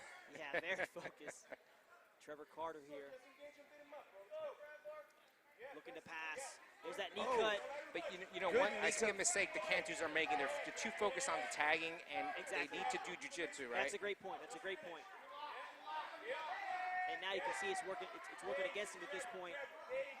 I think Emilio was thinking about the tag, and he let Carter slip by his guard there. Now he's got some work to do to get out of side control here, and he's looking for that tag again. I believe that's Trevor that's on top of the Cantus right now. Yeah, Trevor doing a good job. Now Emilia's trying to get a good position before that 3 seconds runs out. Just put herself in the half guard here. She needs to pull him over, maybe use that right leg that's hooked on the half guard and pull that leg to pull Trevor over. And both Michael and Trevor are doing a good job of kind of like defending everything that's being thrown their way during that fast. Like you said, they're doing a good job of fighting 2 kids at the same time. Lilia was looking like she wanted a guillotine there. Might be going back to it. If I'm Lilia, I'm not gonna tag. I'm gonna continue the pressure, and she should just continue to put focus on Trevor right now. Yeah, and she might have a good guillotine here. I can't tell if she's. Well, the foot tap, is that real? Now Michael's in here. Oh, double team here. Oh, nice takedown from Michael there. Close guard here from Emilio. Michael on top. Guillotine attempt. Guillotine. 2 minutes remaining. This is like. Emilio needs to tag right here. Oh, looking for a Barambola guard pass there. Lilia jumping on Michael here. And again, they're really trying to use that 3-second. It looks like the Checkmate team play. they don't understand the rules. The coach is saying why are both on there. There is a regulation where there's 2 competitors can be on there at the same time for a certain amount of seconds, right? Yeah, so once you get a tag, you're able to double team for 3 seconds. And you know, part of being a competitor is you need to know the rules. That's right. And you'll see, when there is a tag, you'll see the referee counting off those 3 seconds, and then he'll be pulling off the competitor that was supposed to leave. And you know, this is something that there's been errors, just the first 2, grappling events that we had this, but by this point, you need to know the rules. That was a good sweep there from Lilia. So you can see how each of the outside competitors, they have 1/2 of the mat on both sides. Emilio jumping in there on that tag team. Lilia's off. Another tag team. Now it's double team on Emilio Cantu. Michael looking to pass there. All over the place, and we got another double team. You can see the ref there counting, pulling Emilio off. You know what's funny There's is another double team here. Trevor. The coaches from the Checkmate don't understand. They believe the referees are going one way, allowing 2 competitors to attack them. And so Emilio jumping on that back position, looking for the arm lock at first. Now he's going to the back. Michael's back in there looking for a leg lock. Now Lilia's trying to get under the chin there. Coach is going wild here. This is out of control. We got a full Thunderdome situation going on here. Well, and again, I think there is some confusion about where the kids on the outside can stand. There is a center line in the mat, and Checkmate has one side, Gracie Barra has the other side. Lilia had a bulldog choke, sort of a 7-year-old choke is what we used to call it. The 7-year-old choke? Yeah, it's a move a 7-year-old would do. Yeah, I think the Checkmate team needs to know the rules. And at the end of the day, it's a kids' event. You know, we're supposed to have fun. I'm having fun. I know, I'm having a great time. I'm enjoying the match. Coach, what are you seeing out there? Oh, I'm loving what I'm seeing. What are you Right? seeing out there? Well, I mean, it's the hard decision of should I try to tap my teammate in, Yeah. or should I continue to wholeheartedly defend? And you know, one thing I like, look at both corners. Look, you have the Cantu side, it's stress-free, right? You see somebody that's just talking to the competitors, and on the left side, we have the Checkmate, we see stress. A little bit more emotion. I don't know if it's stress, but there's definitely more Calories emotion are being there. burned. Yeah, there's definitely there's a workout happening. Corner submission engine. Now But yeah. Going into overtime here with our tag team. So I believe they have to elect one competitor from each team, and then it's going to be first point to submission. We got a little argument going on between the referees and the coaches. Checky Matt. I never understood arguing with the referee in any sport because I've never seen a ref change his mind after he's made a call.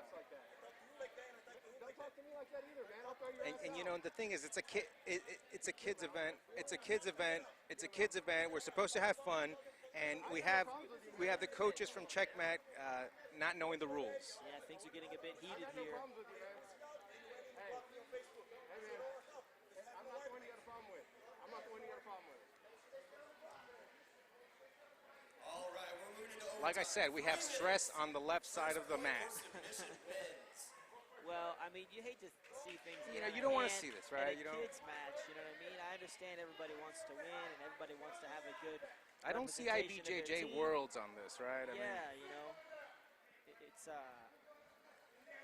now it looks like everyone they both want to stay on their side of the mat.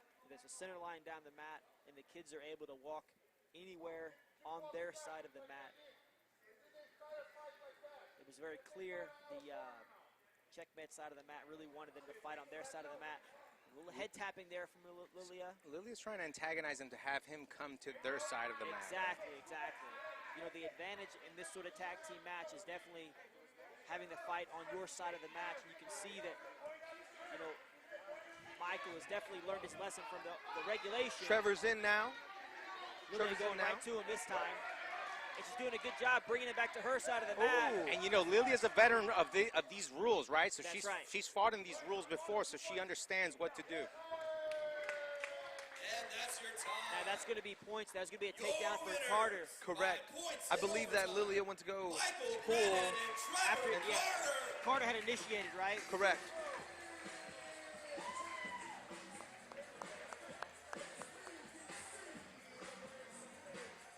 You know, and you would see at the end of the day, Checkmate team won.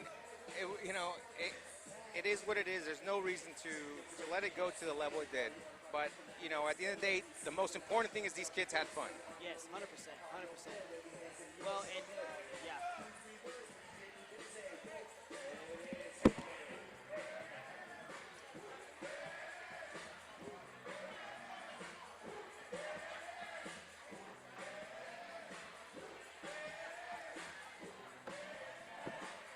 Coach Ricky, we might need you as a fire extinguisher to put out some of these flames I from can do it. the spectators. I could do it.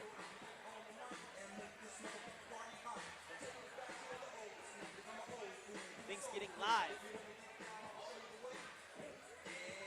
Well, I think a lot of it is, you know, people expect the rules. I think a lot of it is confusion about the rules. Correct. And so if they think the rules are one way and then the referee calls it another way, you know, there's emotion. They're trying to stick up for their athlete, which I understand. But, you know, you need to always understand the rules of the event you're competing in. And I think that's what causes most of the trouble. Correct. Whenever an athlete or a coach does not understand the rules, the only person they can blame is themselves. 100%. You're exactly right. And I think that's a common problem in that, you know, because we have a lot of different rule sets in Brazilian Jiu-Jitsu, there are variations in the rules. I don't even know how many different rule sets there are. And, you know, a lot of times competitors will come from bigger organizations. Maybe they're primarily competing in, let's say, IBJJF, and then when they go to another event, they just assume the rules are the same, even though that is basically never the case. You know? Correct. Yeah. Well, I mean, if you're gonna assume again, you have no one else to blame but yourself whenever That's right. things go south. That's right. That's right. And you know, a very, very small rule change can make a huge difference. I mean, let's, for example, being able to slam from the guard. I mean, that's a one little small rule change that could completely change the outcome. It can change strategy, it can change technique selection, it can change all kinds of things. So if you're listening out there, kids, I mean, you really got to know the rules that you're fighting under if you want to fight and compete at your very best.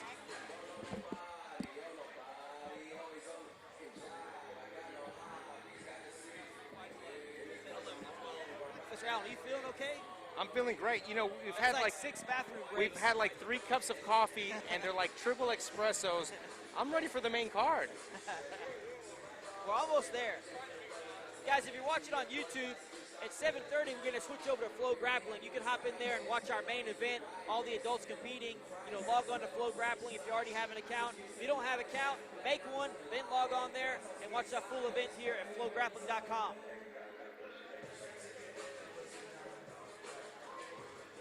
I need some more coffee, I think. I'm starting to lose my edge a little bit. And I think I'll take another one too. Yeah. You know, at this point, I've had enough caffeine for the whole week. Let's keep it rolling. Well, and let's talk about how hydrated we are. You know what I mean? Like fully, completely hydrated. Not quite as hydrated as the last event, but the event's not over. I mean, we're hydrating during the event. We've hydrated before the event. Again, there were some concerns about our safety last time as far as how hydrated we were. And I just want people to know that we're fully hydrated. We're drinking water by the liter. We're drinking water here. War Training Center, Matthew Lawrence. All right, we got Matthew Lawrence fighting out of War Training Center. You know, War Training Center is a tough school, MMA school, a lot of wrestlers. So I'm excited to see what Matthew's going to bring to the table. We don't hear a lot of Metallica walkout music. We don't. We really don't. I'm happy to see it. This is a nice change, actually. Not a change of ambience, right? Yeah, I like this. So, like, if you were to come out, what would you come out to? Well, I'll tell you what. Don't tread on me. This is great. This is a good, very strong walkout music here. Really sends a statement.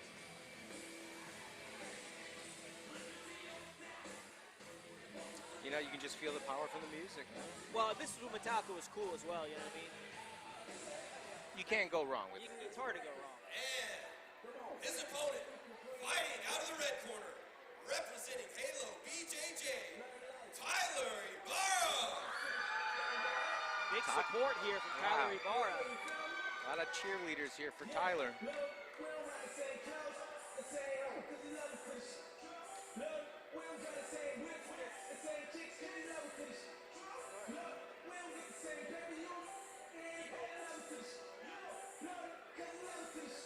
Now I do notice that Matthew Lawrence has his pinky toe taped up.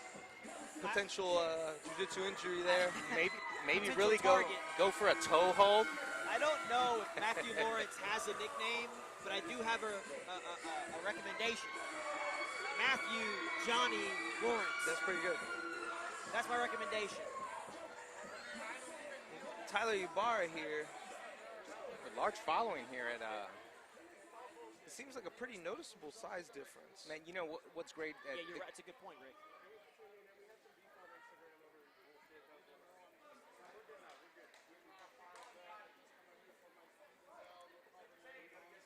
Ooh, big push there from Tyler. That's legal, by the way.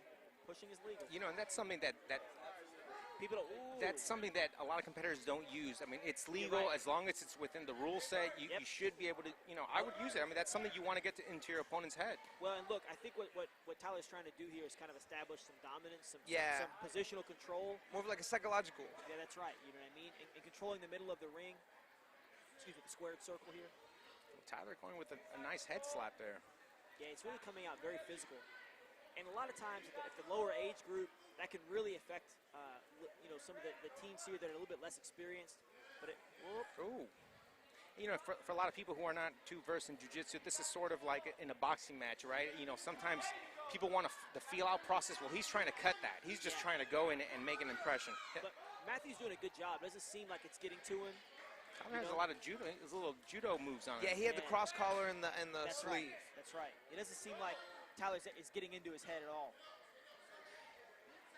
but he's definitely being heavy with the hands, Tyler. Well, Professor Allen, like he was saying, he comes from a tough school. I'm sure he experiences this more often than not. Sure. This isn't the first time he's been getting slapped and pushed around, right? Well, no competitor wants to pull guard here. I mean, they want their 2 points. I love it. I want it. You got to take those points.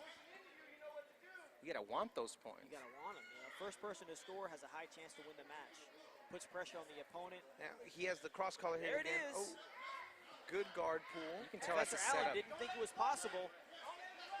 Right into the Now he has his De La Hiva position, and he has control of the collar, trying to dump him on his hip. Matthew was actually trying to throw him over him. Yeah, that cross collar control in the De La Hiva. You got, oh, nice foot stop there, almost. Into the guard pull here. It's a great foot stop attempt. Looks like Tyler's working for a straight foot lock here. Relentless here. And he has the distance here. You can see that Matthew's kind of stretched out. He needs to get to that collar. Now he's working to it. Tyler Ibarra adjusting his grip there. Tyler doing a good job keeping the distance, but now Matthew's starting to get close. Matthew's going to come up. Yeah, if he can stand up and put his foot on the mat, Tyler won't be able to stretch it out. Now, if Tyler gets up, that's 2 points. That's going to be 2, you're right. He pulled, had a really nice foot stop attempt, and then he pulled right off of that. Matthew's leg is ready for a technical stand-up, so he should be able to get up. It just depends what Tyler's going to do. Oh. So how do you restart that? Yeah, we'll see. I don't know if they're going to... You know, our new rules, you're going to restart the competitors back how they were, but I don't think that's a position, it'll be kind of difficult to restart them. Well, I mean, they're going to try to do it whenever it's possible. And so I think, you know, the referee staff here, really, really good, very knowledgeable. They're able to keep track of the position. Yep, so that's 2 for Tyler. There we go. And Matthew right back into the sweep, and again, oh, Tyler on the sweep. nice. Oh, he has to be careful. Tyler doesn't go to the back here. He's going to stand kind up. of a high cross position here, but it's going to be hard to finish. He needs to slide that right knee all the way deep, and he's got to push with the head. He's got to try to finish in the other direction. Big cross face from Tyler there. Borderline illegal, right? I mean, that Coach was... Ricky, you called it there. Tyler going for the back here. Doesn't have the hooks, but he's definitely got the back turtle position. Well, he held that ankle, right. you know, to prevent Michael from moving, from finishing that position. Oh, that's a good roll there. Good recovery there. Oh, we got knee bar possible right here. He needs to... Matthew looking to come back on top. Yeah, Matthew's front legs are in headlock a bad position here to come up. His right leg is extended. Oh, got it out. And again, you know, Matthew needs to try to finish this. Finishing with his head down like this is tough. He needs to cut the corner, come around to his left, and then drive to his right. Switch to the double. He's sort of missing that last piece to get at angle and take on the Tyler high down. crotch. You really want to get the opponent's thigh locked to your chest, and then you want to get to your feet. Anytime you slide below the knee, it's going to be trouble. And the problem with finishing on top of your head is you put yourself in a bad position for a guillotine. When you have the high crotch, the head on the outside, and you finish on the side of the head, the person can always get to your head, and you end up in a guillotine on the bad side.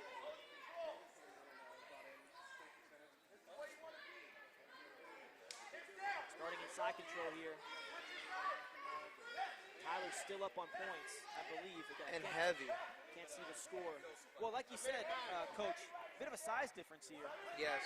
Michael needs to get his left elbow on the inside. I don't think it's really doing much just over the back there. No, it's not. You're right. Tyler just stepping over. No real set to that mount there. Now you can see Matthew trying to push him over his head, which is a good way to escape that crossface, but he's got to make sure he doesn't leave his arm behind. You can see that right arm of Matthews is trapped. Tyler putting a lot of pressure up top, but he's a little bit too high now. That crossface is slipping off. He's not putting all the pressure that he could put on him. Yeah, exactly. His pressure's kind of over the top instead of right on the face. He's trying to fix his position now. He's lowering his hips below the center line of gravity of Matthew. Well, like Coach Ricky mentioned, Matthew needs to get that left arm kind of in the hip instead of over the head. Tyler trying to isolate that head and arm, try to finish this pass all the way to the mount.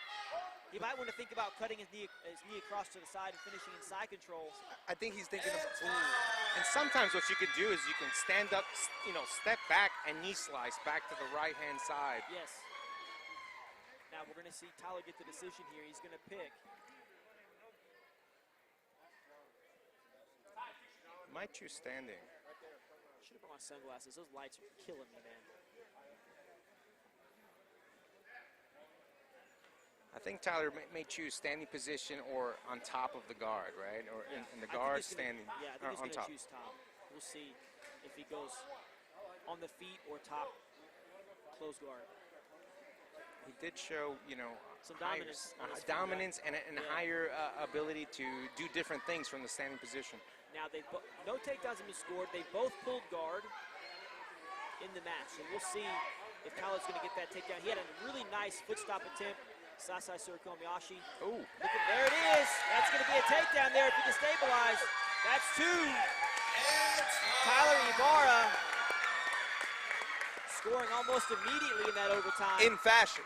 In fashion. Your winner by points in overtime, Tyler Ibarra. And it always feels good to finish a match, with a technique from the standing position. You got to have the takedown. You know Right. what I mean? Like, there's no reason to limit yourself. You know what I mean? You got to spend a little bit of time in that takedown. You got to build it up, once a week, 3 minutes a day, whatever it is. You got to spend some time with those takedowns because just as it did right now, it will win you matches. And all it takes is really 10 minutes a day, every day that you go and train. Just do some drills, just repetitions, and you will get better. A lot of people think, I don't want to do stand-up. They're thinking about a drilling and a sparring session. All it is taking a few minutes a day. Maybe hand fighting, that's all you need. Yeah, you know what? If you're training 3 times a week, you know what I mean? And after your normal training session, you do 5 minutes of training from your feet. That'll pay off in a couple of years. I know it seems like, a couple of years, but it really makes it, it all adds up, Joe. You know what I mean? It all adds up. All right, for our next matchup of the evening, our first competitor, fighting out of the blue corner, representing Urban Jungle Self-Defense, Sebastian Oyavides. So we got Sebastian fighting out of Urban Jungle Self-Defense. I've never, do you know where they fight out of? Yeah, Urban Jungle is under, I forget his last name, Tony Torres.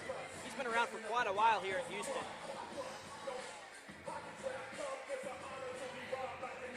Sort of an old school hip hop coming out. Yeah. But yeah, going back to standing position, I mean, I've improved the most. I think just dedicating, twice a week, 10, 20 minutes, and then maybe if you're going to open mat, hey man, warm up with some stand-up, some grip fighting, and That's a great idea. That'll take you a long ways, right? That's a great idea. All right, guys, before we change up, we're going from a no-gi to a gi matchup, so we're getting our competitors gied up at the moment. But with that being said, a couple announcements. We are having a rules meeting at 7 o'clock for the adult fighters at the adult kumite. So if you can, get into the front training room, the front warm-up room for the rules meeting at 7. Also, guys, Pools meeting. we have some chairs out here on the floor. They're there for a reason. They're there with purpose. So if there's a reserve sign on them, please don't sit in them. Please don't move them. We do a lot of strategy to put these things out there. Tetris is not our strong point, but we really made it work. So help us out, all right? Wristbands. If they don't have a wristband. Also, wristbands are for seating. If you do not have a wristband, you are standing room only. Hey, we're going to do the next match.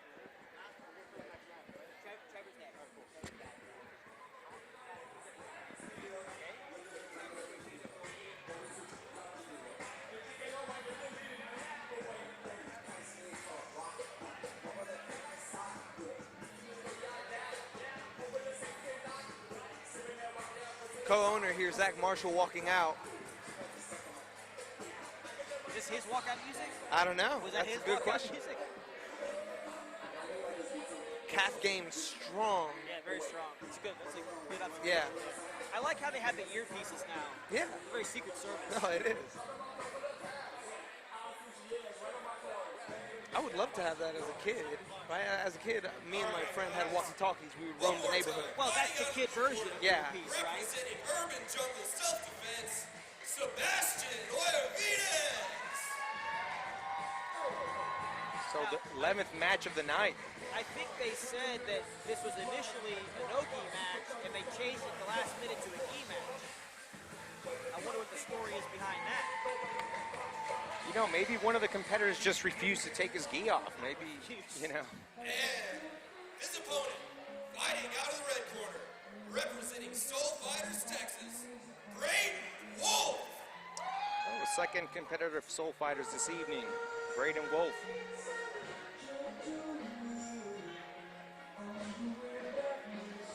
Now, this is an exciting group, right?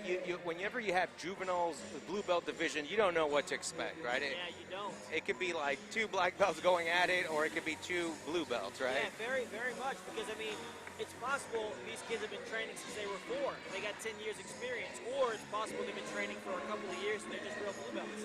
That's a good point.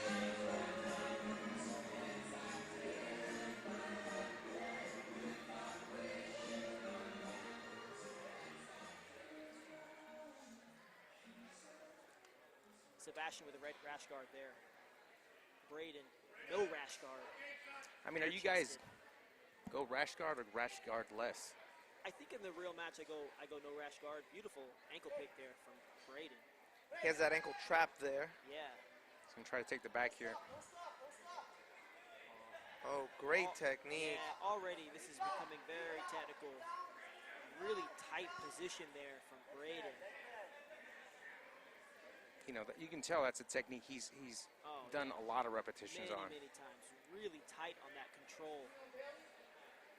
Sort of took Sebastian by, you know, like he wasn't expecting it, right? Well, Sebastian still still has him in the guard here. That's right. He hasn't finished that pass. Ooh, nice flying great triangle. timing on that flying triangle.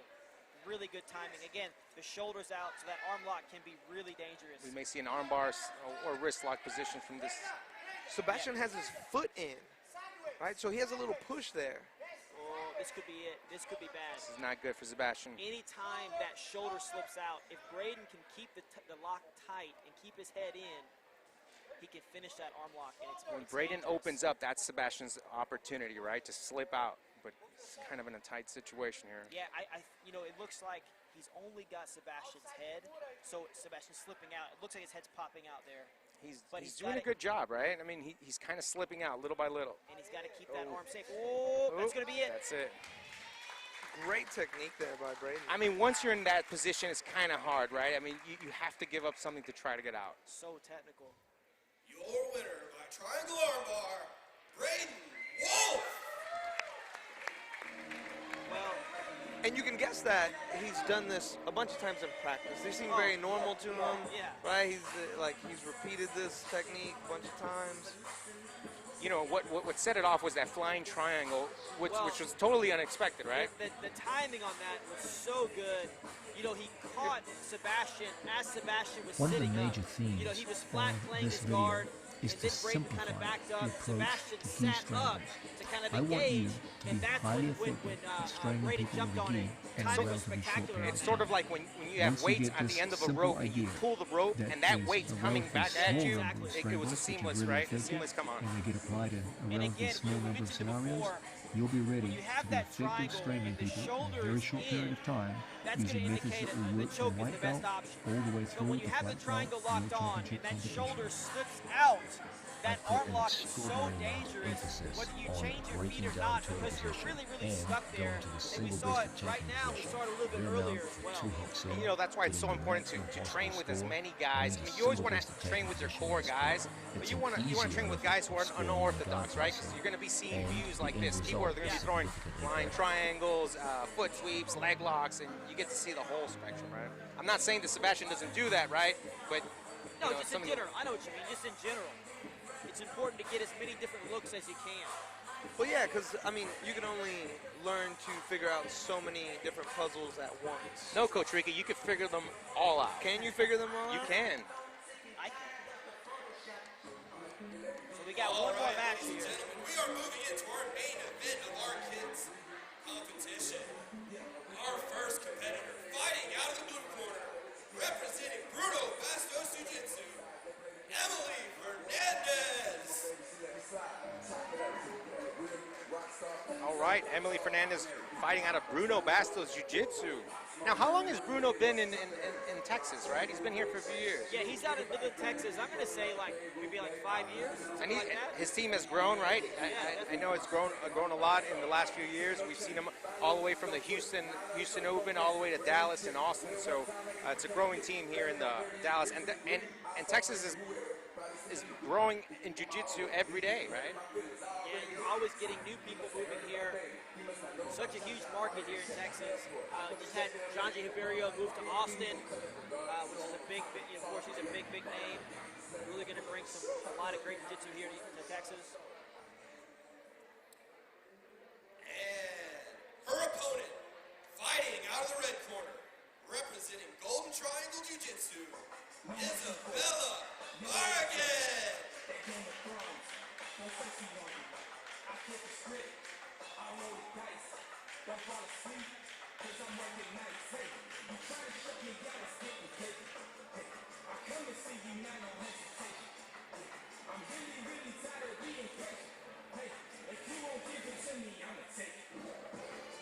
Oh, so it's a good walkout song. I'm not sure what they are saying, or he or she, but I'm feeling it. Well, if you listen to the lyrics, it said, if you give it to me, I'm going to take it. Take. There you go. I like that. The saying come correct.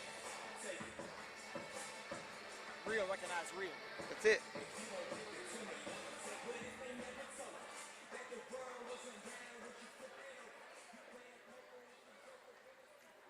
It's hard to tell, but Competitors, we are having a rules meeting right now. Emily's in the black gi, Please get there. Isabella in the navy blue. Here we go. Oh, nice shot there nice from takedown. Isabella. Now she's on that high crotch, head on the outside, and look how she's using the head to finish. He's got to pull that leg in. She's lost it now. Nice snap down there from Emily. Oh. Going for the back, but the arm is in. Oh. Emily has it back here. Yep. Nice movement here. Now she has the body triangle in the backs, right? So what's different now with that? Well, so here at Third Coast, we give points for the figure four. A lot of tournaments don't. You have to get the hooks specifically on the thighs. But here at Third Coast, that body lock, that figure four is going to be 4 points. So one thing that's good is it's hard to untangle. The negative is you can't follow your opponent quite as easily as if you just have the regular hooks in. So as with anything, there's pluses and minuses. Some people like it, some people don't. Emily trying to finish this right away. Yeah, she's not letting that. She's right on that face there. Isabel doing a good job isolating that arm. Looks like she wants to slide out. Now, what Isabel needs to do is put her on the other side, right? So that the locks on the bottom, exactly. That locks on the bottom. Exactly. Right, you want all that pressure on Emily's foot, right? That foot, Well, yeah. her right Again, foot. One of the drawbacks of the figure four is you can't follow your opponent quite as easily. And as Coach Ricky said, when you put them on the side of the lock, that makes it even harder. Now in this situation, it's a little bit easier for Emily to be able to kind of manipulate her legs and then come on top for the mount. And one thing you can notice, you notice how Isabella's struggling right now, right? She's breathing hard. She's red. She's breathing hard. She can't hear her coaches right now. That's and the Emily's drawback looking right relaxed. there. That's the drawback. You're able to turn into that closed guard position. Isabella's not out yet, but she's almost. I think she's going to get out. She's working on it. Give it a final twist here. Emily switching to a choke here. I can't tell if the first hand is in deep or not. But to finish the choke, she may have to let go of that figure four, though. Yeah, again, the figure four, from this position in the closed guard, it's very, very tight, but again, hard to move your hip because you can't put the foot on the hip. She's gone to a traditional lock here. Yeah, Emily being the more assertive. All right, now Isabel, if she wants to actually, yeah, there we go. If she wants to advance the position. Oh, nice arm lock attempt from Emily. You know, and Isabella getting out of that back position is a mental win, right? So right now she's feeling that confidence right now. Well, and you can tell she's going to work here. She is not deterred. She hasn't been intimidated here. She's going to work right away. Emily's still being offensive, but now Isabel starting to put the pressure on. I like the way she's positioning her knee, right? Yep, nice knee cut here. I would like to see her use her head to block Emily's head and kind of flatten her out. Sort of on Emily's neck, right? Yeah, put it right in front of her face, kind of push her back flat. That head is a tool that we can use. And Emily doing a good job turning to the inside. Oh, And nice sweep good there from job Emily. there. Right to the pass. A lot of points Getting there. 3 more. That's going to be close. She had 4 for the back, 2 for the sweep. 3 for the pass. Yeah, she's at 9 here. If she gets 2 more, she's going to win. That's some quick math, Professor. That's a lot of math. Engineer, you know, just passed that FE exam, fundamentals of engineering. We got math over here. Now, if you only need 2 points from side control, Neon belly. the obvious option is neon belly. That's it, neon belly. Now, you got to remember, when you get that neon belly, you got to have your other leg, your free legs got to be posted. There's no points, right? You got to put the knee across the belly and post out the leg. Should be plenty of time here, probably about halfway through, maybe a little bit more than halfway through. It looks like Emily's thinking more about the mount than the neon belly. But Isabel doing a good job with that inside arm, kind of keeping her off both of those, the mount and the neon belly. She's looking for the mount. I feel like she's going to probably do the technique, smell the foot, and go to the mount. Yep, stomp the roach, stomp the bug. 1 minute remaining. Just went for knee on the belly right here, 1 right? minute here. But one thing Isabel has to worry about when she has that inside arm in is Emily changing that paper cutter choke. Now, she mounted there, put herself in the guard. Not a bad deal, because if she passes here, that's going to give her 3, and that's going to win the match. Oh, Isabel looking for the sweep here. Getting to deep half potentially. Looks like it. Ooh.